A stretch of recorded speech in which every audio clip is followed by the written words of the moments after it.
ایسے لوگوں میں شامل فرمائے جن کے ساتھ اللہ تعالیٰ نرمی کا معاملہ فرمائے اور خطاؤں کو معاف کر دے، آمین۔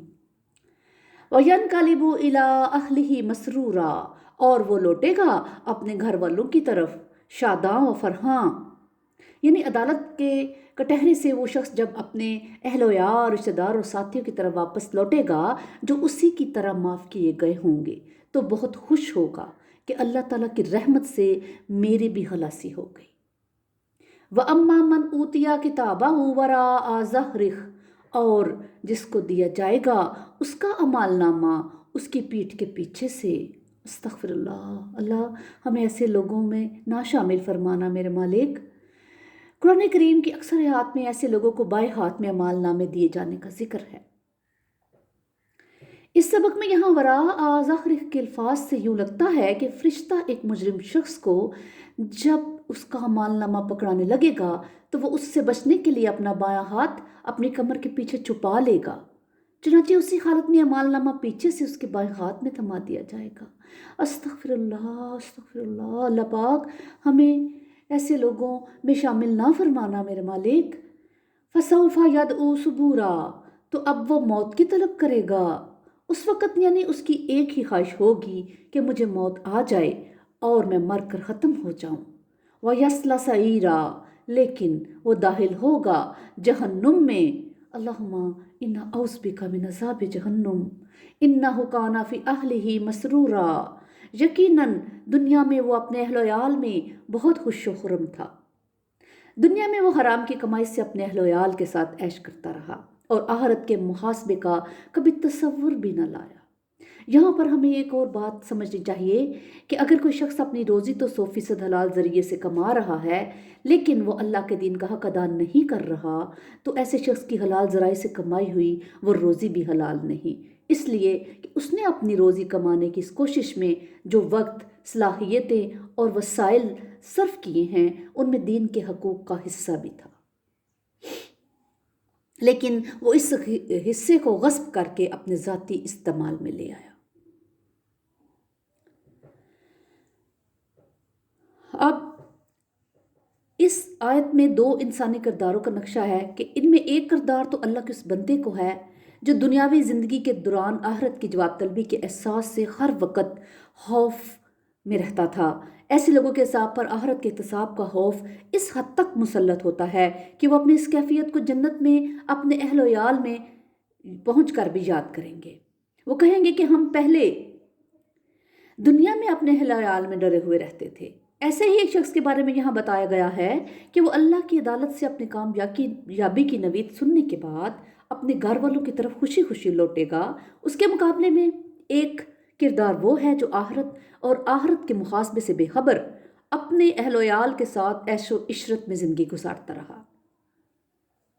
ایسے شخص نے دنیا میں بلا شبہ ایک خوشحال اور خوشیوں بھری زندگی گزاری لیکن آخرت میں اس کے لیے جہنم کی آگ کے سوا کچھ نہیں۔ اللہم انا اعوذ بک من عذاب جہنم انہ ظن ان لن یحور، اس سے گمان ہو گیا تھا کہ کبھی لوٹ کر نہیں آنا ہے۔ بلا ان ربہ کان بہ بصیرا، کیوں نہیں، یقیناً اس کا رب تو اسے خوب دیکھ رہا تھا۔ اگلی جو 3 آیات ہیں ان میں 3 قسمیں کھائی گئی ہیں اور یہ اپنے مضمون کے اعتبار سے سورۃ المدثر کی آیات کے ساتھ بھی بہت گہری مناسب مشابہت رکھتی ہیں۔ کلا والقمر واللیل اذا ادبر والصبح اذا اسفر، کیوں نہیں، قسم ہے چاند کی اور قسم ہے رات کی جب کہ وہ پیٹھ موڑے اور قسم ہے صبح کی جب وہ روشن ہو جائے۔ ان دونوں مقامات کے مابین ایک مشابہت یہ بھی ہے کہ ان دونوں صورتوں میں قسموں پر مشتمل مذکور آیات سے بالکل نیا مضمون شروع ہو جاتا ہے۔ ایسی صورتحال اس صورت میں بھی ہے۔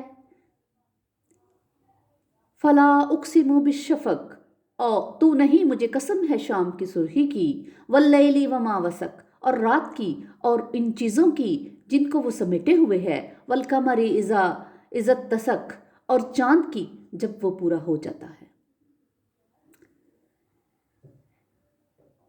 اس تفصیل کا خلاصہ یہ ہے کہ رات سے مراد 600 سال حضرت عیسیٰ علیہ السلام کے بعد سے نبی پاک صلی اللہ علیہ وسلم کی نبوت کے ظہور تک کا وہ طویل عرصہ ہے جس کے دوران وحی اور نبوت کا سلسلہ منقطع رہا اور دنیا پر مجموعی طور پر کفر و شرک اور جہالت کے اندھیرے چھائے رہے۔ چاند کی قسم میں علم و ہدایت کی اس مدم روشنی کا استعارہ ہے جو جن و انس کے نیک افراد کی صورت کے دوران کہیں کہیں موجود رہی، جبکہ صبح کی قسم میں وصبح اذا اسفر کے پردے میں نبوت محمدی صلی اللہ علیہ وآلہ وسلم کے خورشید کے طلوع ہونے کی خبر دی گئی ہے، اور اس کے بارے میں یہ بھی ظاہر کر دیا گیا ہے کہ بلا شبہ یہ ایک بہت عظیم واقعہ ہے۔ ظاہر ہے کہ نوع انسانی کی تاریخ میں نبوت محمدی صلی اللہ علیہ وسلم کے ظہور سے بڑا کوئی اور واقعہ کیا ہوگا۔ لَتَرْكُبُنَّ طَبَقًا عَنْ طَبَقٍ، اسی طرح تم لازماً چڑھو گے درجہ بدرجہ، یعنی جس طرح چاند درجہ بدرجہ بڑا ہو کر مرحلہ وار رات کو روشن کرتا ہے، اسی طرح تم مرحلہ وار کوششوں سے غلبہ دین کی منزل تک پہنچو گے۔ ظاہر ہے ہمیں یہ خبر محمد صلی اللہ علیہ وسلم نے دی ہے اور وہ صادق المصدوق ہیں، آپ کی دی ہوئی خبر غلط نہیں ہو سکتی، لہٰذا دنیا پر اسلام کا غلبہ مکمل ہو کر رہے گا۔ البتہ اسلام کے دوسرے غلبے کی روشنی چاند کی روشنی کی طرح مرحلہ وار اور تدریجاً پھیلے گی، اور بالآخر ان اجتماعی اور مرحلہ وار کوششوں کے نتیجوں میں جب اللہ کو منظور ہوگا، اسلام بطور دین پوری دنیا میں غالب ہو جائے گا۔ فَمَا لَهُمْ لَا يُؤْمِنُونَ، تو انہیں کیا ہو گیا ہے کہ یہ ایمان نہیں لاتے۔ وَإِذَا قُرِئَ عَلَيْهِمُ الْقُرْآنُ لَا يَسْجُدُونَ، اور جب انہیں قرآن پڑھ کر سنایا جاتا ہے تو یہ سجدہ نہیں کرتے۔ بَلِ الَّذِينَ كَفَرُوا يُكَذِّبُونَ، بلکہ یہ کافر تو جھٹلا رہے ہیں۔ اس آیت کے الفاظ سے یہ اہم نقطہ بھی واضح ہو جاتا ہے کہ کفر اور تکذیب باہم مترادفات نہیں بلکہ الگ الگ معنی کے حامل دو الفاظ ہیں۔ کفر کے لغوی معنی چھپانے کی ہیں۔ اس مفہوم میں کسی انسان کا کفر یہ ہے کہ اس کی فطرت کے اندر اللہ تعالیٰ نے اپنی ذات کی معرفت سے متعلق جو گواہیاں رکھی ہیں وہ جانتے بوجھتے ان گواہیوں کو چھپا دے، جبکہ تکذیب سے مراد اللہ تعالیٰ کی ان آیات کو جھٹلانا ہے جو انسانی فطرت میں موجود گواہیوں کو ایکٹیویٹ کرنے کے لیے اس کی طرف سے نازل ہوئی۔ ان دونوں جرائم میں سے پہلا جرم یعنی کفر کے بارے میں تو شاید کوئی عذر بھی قبول ہو جائے، مثلا یہ عذر کے ماحول کی منفی اثرات کی وجہ سے کسی انسان کی روح یا فطرت پر غفلت کے پردے پڑ گئے تھے اور اس وجہ سے اس کی فطرت کے آئینے میں اللہ تعالیٰ کی معرفت پوری طرح سے منعکس نہیں ہو سکی۔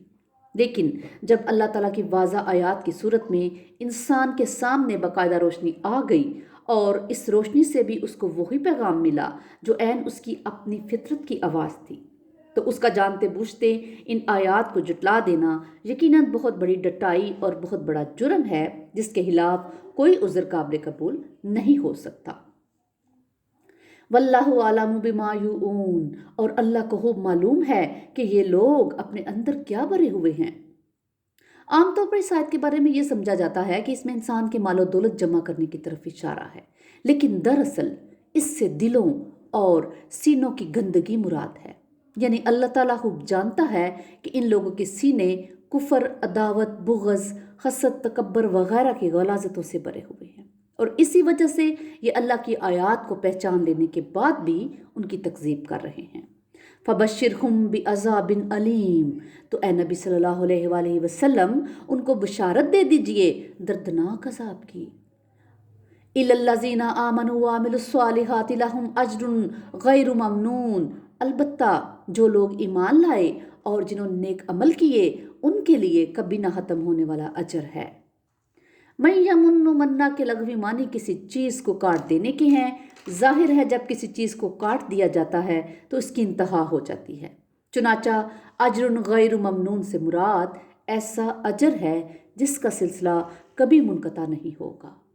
اللہ تعالیٰ ہمیں اپنے پسندیدہ اور فرمانبردار بندوں میں شامل فرمائے اور ہمیں قرآن سے محبت کرنا، اس کو پڑھنا، سمجھنا اور عمل کرنے کی توفیق عطا فرمائے۔ ربنا تقبل منا انک انت السمیع العلیم وتب علینا انک انت التواب الرحیم۔ سبحان ربک رب العزت عما یصفون وسلام علی المرسلین والحمد للہ رب العالمین۔ سبحانک اللہم وبحمدک اشہد ان لا الہ الا انت استغفرک واتوب الیک۔